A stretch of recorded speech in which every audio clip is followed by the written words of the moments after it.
त्रिपाद विभूति महानारायण उपनिषद प्रस्तुतकर्ता स्वयं प्रकाश शर्मा। छठा भाग। उपनिषद के इस छठे भाग में उपनिषद का छठा अध्याय है, जिसमें उपासक की मोक्ष मार्ग की यात्रा का विवरण जारी है। उपनिषद गुरु कहते हैं, परम आनंद को प्राप्त हो जाने पर उपासक आवरण सहित ब्रह्मांड को भेद देता है और ब्रह्मांड को भेद कर चारों ओर देखकर वह ब्रह्मांड के स्वरूप का निरीक्षण करता है। ब्रह्म ज्ञान द्वारा परोक्ष रूप से ब्रह्मांड के स्वरूप को वह जान और समझ जाता है। उसे यह समझ आ जाता है कि समस्त वेद शास्त्र, सारा इतिहास, सारे पुराण, सारा विद्या समूह, ब्रह्मा आदि देवता, सभी परम ऋषि, ये सब ब्रह्मांड के भीतर जो प्रपंच है, ये सब उस प्रपंच के केवल एक देश या केवल एक अंश का ही वर्णन करते हैं। ये सब तो ब्रह्मांड के सही स्वरूप को नहीं जानते। ब्रह्मांड से बाहर स्थित जो प्रपंच है, उस प्रपंच के रहस्य को तो वे जानते ही नहीं।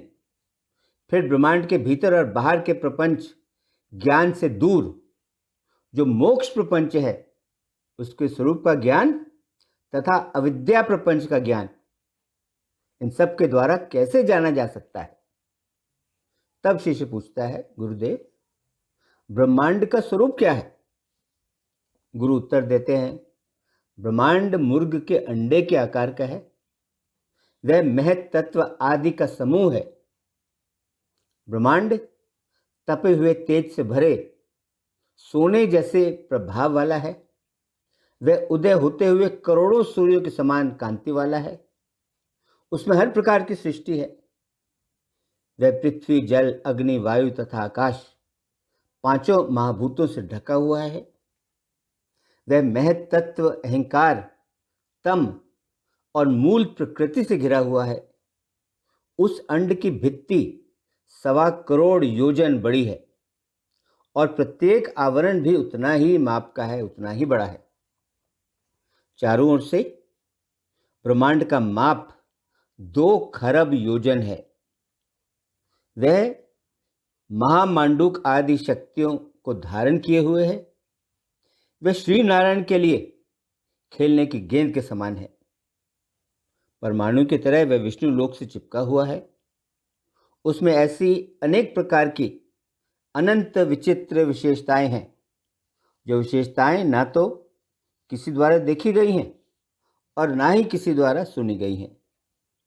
इस ब्रह्मांड के चारों ओर ऐसे ही अनंत करोड़ दूसरे ब्रह्मांड अपने अपने आवरणों सहित प्रकाशित होकर स्थित हैं।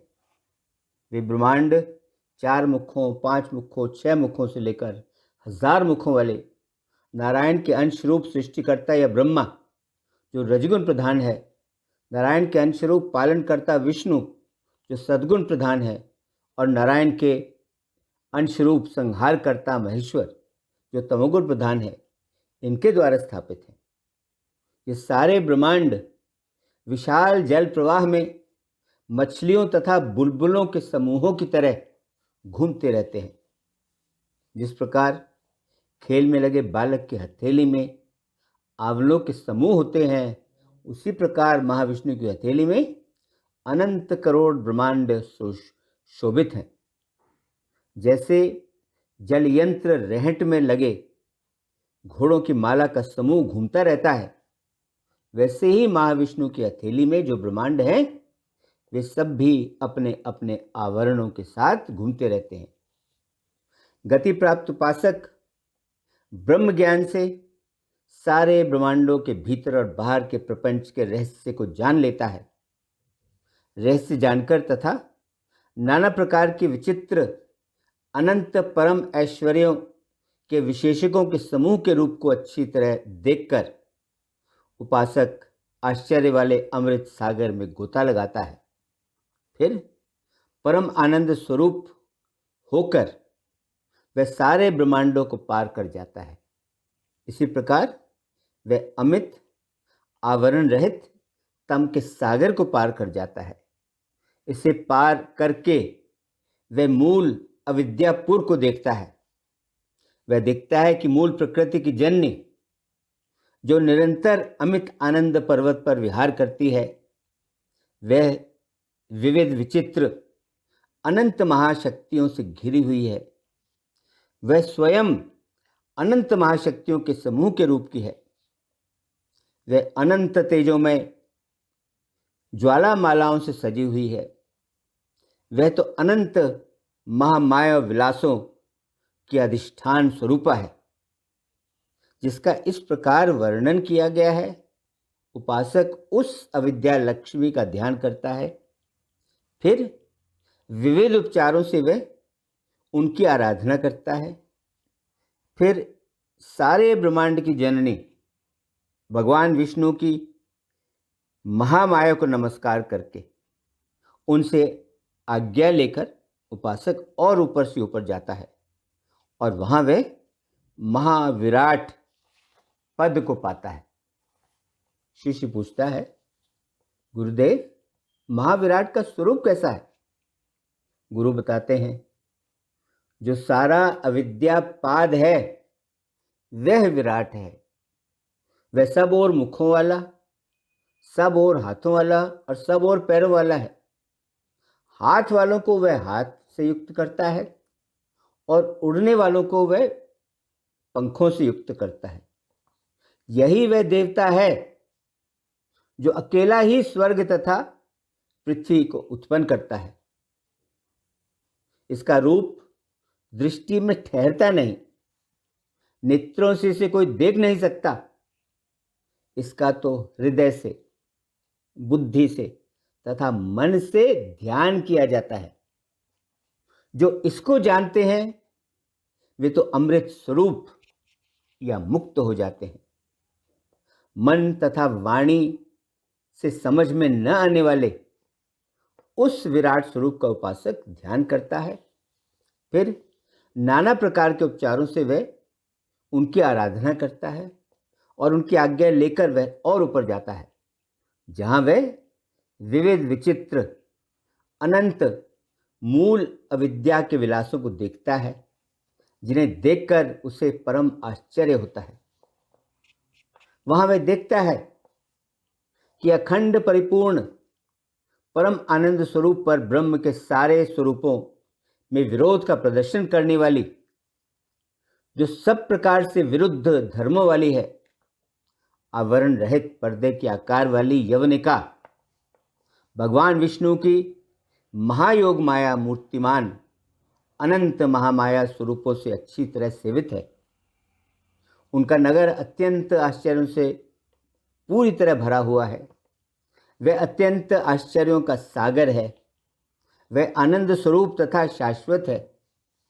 इस अविद्या सागर में जो नित्य वैकुंठ का प्रतिबिंब है, वह प्रतिबिंब स्वरूप भी एक दूसरे वैकुंठ की तरह प्रकाशित है।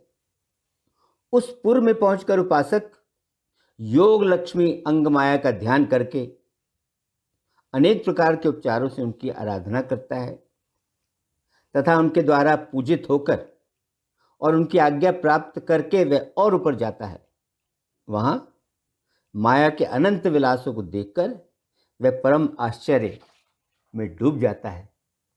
उससे ऊपर परम विभूति नामक वैकुंठ नगर है। वह वैकुंठ अत्यंत आश्चर्यमय, अत्यंत ऐश्वर्यों के समूह के स्वरूप का है। वह आनंद रस के प्रवाह से भूषित है। चारों ओर अमृत नदी के प्रवाह से वह अत्यंत मंगल स्वरूप है। वह ब्रह्म तेज के विशेष स्वरूप वाले अनंत ब्रह्म वनों से चारों ओर से घिरा है। वह अनंत नित्य मुक्त लोगों से चारों ओर व्याप्त है। वह अनंत चिन्मय भवन समूहों से भरा हुआ है। अनादि पाद विभूति नाम का वैकुंठ इस प्रकार सुशोभित है। उसके मध्य में चिदानंद पर्वत शोभित है। उस पर्वत के ऊपर परम आनंद स्वरूप तेजो राशि प्रज्वलित है। उसके मध्य में परमानंद विमान प्रकाशित है। उसके भीतर मध्य स्थान में चिन्मय आसन विराजमान है।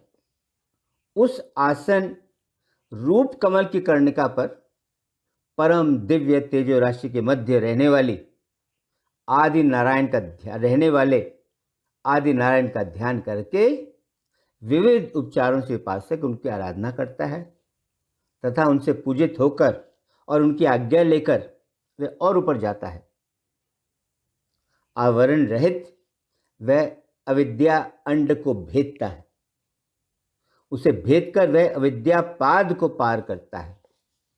अविद्या पाद को पार करके विद्या अविद्या का जो संधि या मध्य स्थान है, उसमें जो विश्वक्सेन नाम का वैकुंठ है, उपासक वहां पहुंच जाता है।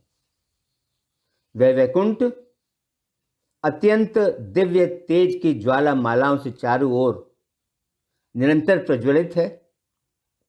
वह अनंत ज्ञान एवं आनंद के मूर्तिमान स्वरूपों द्वारा चारों ओर से घिरा हुआ है। शुद्ध ज्ञान स्वरूप हवा में चलने वाले लोगों से विराजित वह नगर अनंत आनंद रूप पर्वतों से परम कौतुकमय प्रतीत होता है।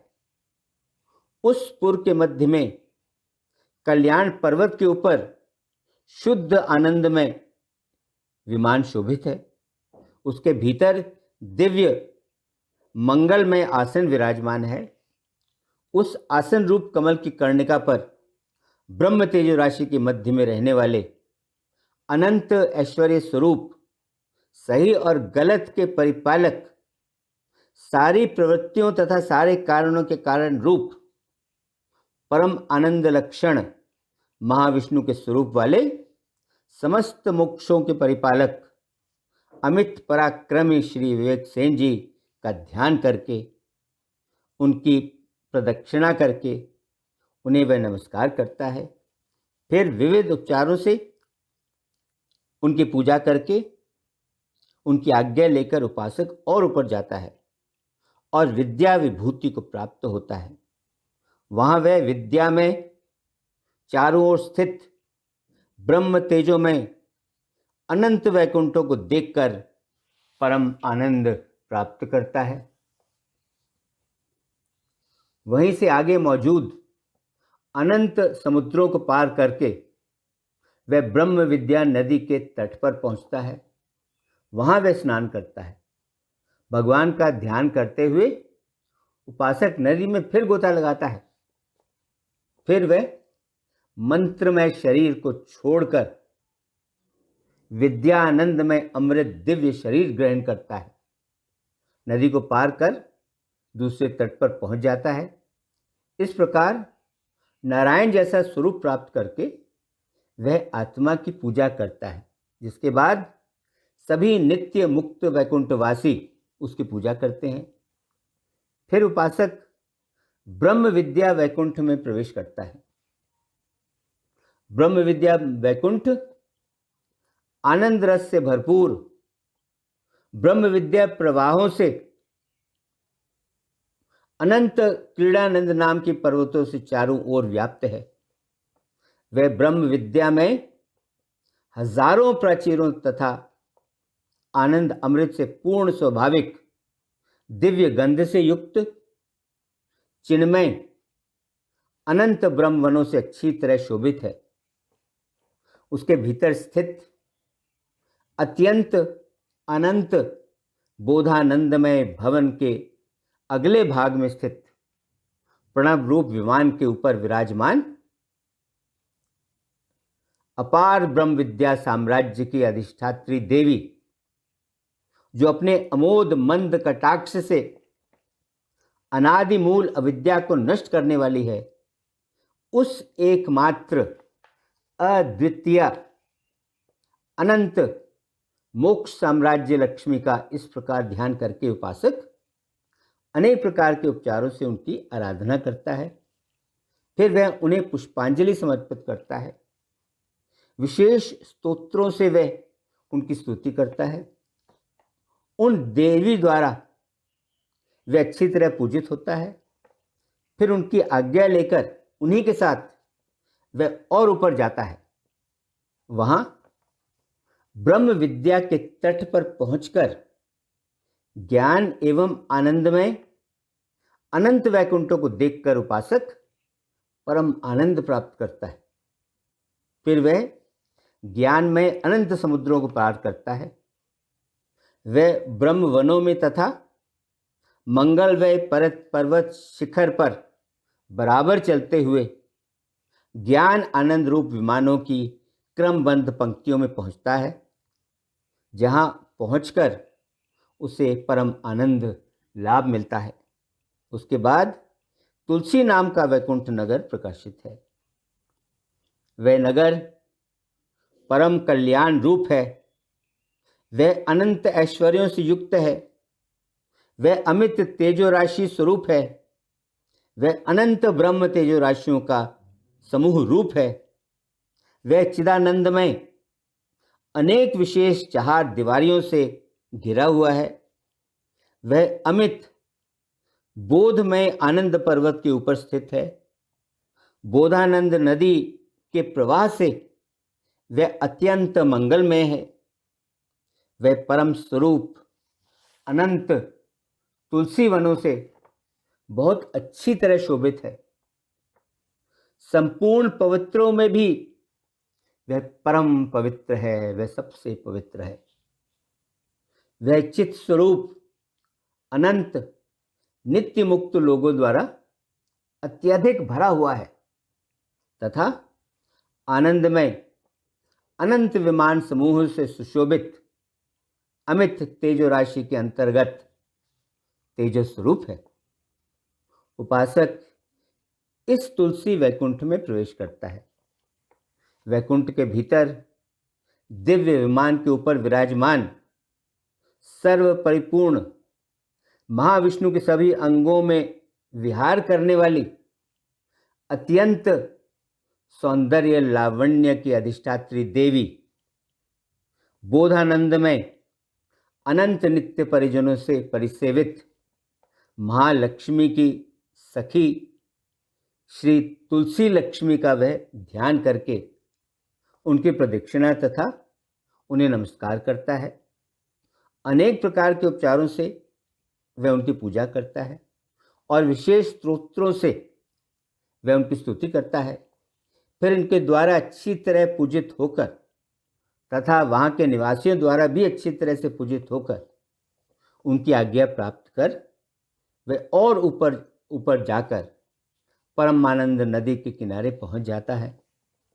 वहाँ चारों ओर स्थित जो वैकुंठ हैं उन्हें वह देखता है और उन वैकुंठों को देखकर वह परम आनंद प्राप्त करता है। वहाँ के ज्ञान स्वरूप निवासियों द्वारा उसकी अच्छी तरह से पूजा होती है। आगे वह दिव्य गंध एवं आनंदमय समन्वित पुष्प वर्षा में, दिव्य मंगल भवन में, ब्रह्म वनों में, अमित तेजो राशि स्वरूप एवं तरंग मालाओं में परिपूर्ण अत्यंत आनंद रूप अमृत के सागर में, फिर अनंत शुद्ध ज्ञान स्वरूप विमान समुदाय से भरे आनंद गिरी में के शिखर समूह में बराबर चलते हुए उपासक वहां से भी ऊपर ऊपर विमान पंक्तियों तथा अनंत तेजोमय पर्वत पंक्तियों में चलकर इस क्रम से विद्यापाद तथा आनंदपाद की संधि का मध्य स्थान में पहुंचता है। वहां आनंद नदी के प्रवाह के में स्नान करके बोधानंद वन में पहुंचकर वह देखता है कि वहां अमृतमय पुष्पों की निरंतर वर्षा से युक्त शुद्ध बोधमय परमानंद स्वरूप वन है। वह वन परमानंद प्रवाह से चारों ओर से व्याप्त है। मूर्तिमान परम मंगलों से वह परम आश्चर्य स्वरूप हो रहा है। वह अपार आनंद सिंधु रूप है। क्रीड़ानंद नाम के पर्वत द्वारा वह सब ओर शोभित है। इसके बीच में शुद्ध बोध आनंदमय वैकुंठ है। यही ब्रह्म विद्यापाद का वैकुंठ है, जो हजारों आनंदमय प्राचीरों से अच्छी तरह प्रकाशित है। वह वैकुंठ आनंद रूप विमान समूहों से भरा हुआ है। वह अनंत विशेष बोधमय भवनों से चारों ओर घिरा हुआ है, चारों ओर निरंतर जगमगाता हुआ क्रीड़ा मंडपों से युक्त है। वह बोध आनंदमय अनंत श्रेष्ठ छत्र, ध्वजाएं, चवर, चंदोवे तथा द्वारों से सजा हुआ है। वह परमानंद व्यूह रूप या घनीभूत परमानंद विग्रह नित्य मुक्तों द्वारा चारों ओर से व्याप्त है। वह अनंत दिव्य तेजोमय पर्वतों का समूह रूप है। वह आवरण रहित अनंत शुद्ध बोधमय आनंद का मंडल, वाणी से अगोचर या वाणी की पकड़ से बाहर आनंदमय ब्रह्म तेजो राशि मंडल, अखंड तेजो मंडल रूप शुद्ध आनंद स्वरूप का समूह मंगल रूप अखंड चिदघन आनंद स्वरूप है। इस प्रकार के बोध आनंदमय वैकुंठ में प्रवेश करके उपासक वहां के सभी निवासियों द्वारा अच्छी तरह पूजित होता है। परमानंद पर्वत पर अखंड बोध रूप विमान प्रकाशमय रूप में स्थित है। उसके भीतर चिन्मय आसन विराजमान है। उस आसन के ऊपर अखंड आनंदमय तेजोमंडल सुशोभित है। उसके मध्य में रहने वाले आदि नारायण का ध्यान करके, उनकी प्रदक्षिणा करके, उन्हें नमस्कार करके उपासक विविध प्रकार के उपचारों से उनकी अच्छी तरह पूजा करता है तथा उन्हें पुष्पांजलि पेश करता है। विशेष स्त्रोतों से उनकी स्तुति करता है। अपने नारायण स्वरूप में उपासक को देखकर आदि नारायण उस उपासक को अपने सिंहासन पर अच्छी तरह बैठाकर उस वैकुंठ के सभी निवासियों के साथ समस्त मोक्ष साम्राज्य के राज तिलक के उद्देश्य से उसे मंत्रों द्वारा पवित्र किए हुए आनंद स्वरूप कलशों के जल द्वारा स्नान कराते हैं तथा दिव्य मंगल रूप महावाद्यों के घोष के साथ नाना प्रकार के उपचारों से उसकी अच्छी तरह अर्चना करते हैं। फिर अपने सभी मूर्तिमान अलंकारों से अलंकृत करके उसकी प्रदक्षिणा तथा उसको नमस्कार करते हैं। तुम ब्रह्म हो, मैं ब्रह्म हूं, हम दोनों में अंतर नहीं है। तुम ही मैं हो, तुम ही मेरे स्वरूप हो, मैं ही तुम हूं, मैं ही तुम्हारा स्वरूप हूं। यूं उच्चारण करके आदि नारायण उसे दीक्षा देकर उसका तत्व प्रत्यक्ष करा के अंतर्हित हो जाते हैं। हाँ, उसका तत्व प्रत्यक्ष कराकर अंतर्हित हो जाते हैं। इसके साथ ही त्रिपाद विभूति महानारायण उपनिषद का छठा अध्याय व छठा भाग संपन्न हुआ। ओम शांति शांति शांति। ओम।